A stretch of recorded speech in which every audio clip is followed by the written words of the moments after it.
আসসালামু আলাইকুম। এই মুহূর্তে সরাসরি আপনাদের সাথে যুক্ত হচ্ছে ফেনীর সনুয়া ইউনিয়নের বগদাদিয়া এলাকা থেকে।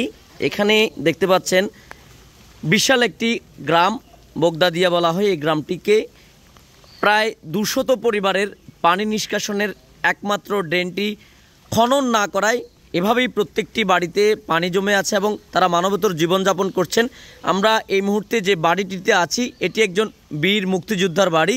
তিনি খুব বয়স্ক একজন মানুষ। ওনার পাকের ঘর থেকে শুরু করে পুরো উঠোন একই চিত্র এবং পানিতে নিমজ্জিত। শুধু এই চিত্রটি এই বাড়িতে হয়েছে এমনটা কিন্তু নয়, এমন চিত্র এখানে আসলে প্রতিটি বাড়িতে আপনি দেখতে পাবেন। আমরা দেখেছি পেছনে একটি ড্রেন আছে, সেই ড্রেনটি খনন না করায় আসলে এই জলাবদ্ধতা তৈরি হয়েছে এবং তারা স্থানীয় সরকারের কাছে বারবার ধর্ণা দিয়েও এই যে ড্রেন সংস্কার, ড্রেন খনন, এই কাজটি তারা করাতে পারেনি।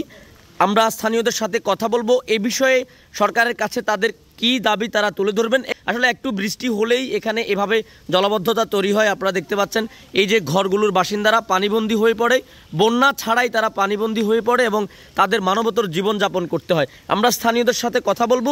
স্থানীয়রা নিশ্চয়ই তাদের এই যে ভোগান্তির বিষয়টি তারা আমাদের মাধ্যমে তুলে ধরবেন এবং স্থানীয় সরকারে যারা আছেন তারা এই বিষয়টি আমলে নিয়ে দ্রুত সময়ে তাদের যে ড্রেনটি আছে সেই ড্রেনটি খনন করে দিয়ে এই জলাবদ্ধতা থেকে তাদেরকে মুক্তি দেবেন।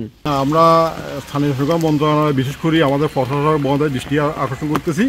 এই জন্য আমি যেটুকু জানি আমাদের ওইদিকে একটা প্রজেক্ট বাস্তবায়ন হইতেছে আর এদিকে একটা প্রকল্প হয়েছে, আমি এটা জানি এডিবির। তো এই কোনটার এখনও এলাকায় আসে নাই। এই কাজটা যদি করে দিত তাহলে আমাদের সমস্যা হতো না। তো এই ড্রেনেজ ব্যবস্থাটা প্রায় 12 থেকে 1300 ফুট মতন এই সীমিত বরাদ্দ দিতে আর এটা হবে না। এটা আমি প্রশাসন দৃষ্টি আকর্ষণ করতেছি আর এটা পূর্ণাঙ্গ ফাঁকা করার জন্য আমি অনুরোধ জানাতেছি। দ্রুত পানি এটা যেন এই কাজটা করি যে এটা এলাকার মানুষ পানি বন্দি দিয়েছি, এলাকায় বসবাস করা যান না, চলাফেরা করা যান না, এটা দ্রুত যেন পরিষ্কার করে দিই। না আসলে অনেক বছর ধরে আমার বাড়ি করছি, আগে ওইদিকে ক্লিয়ার আসছিল, এখন ওই সবাই বাড়িঘর করে আর ড্রেনের জায়গা আছে কিন্তু ড্রেন খনন পানি নিষ্কাশনের জায়গাটা করে দিতে। এটা যদি সরকারিভাবে করে দেয় তাহলে হয়তো আমাদের এগুলো পানি জানি এগুলো জমবে না, চলে যাবে।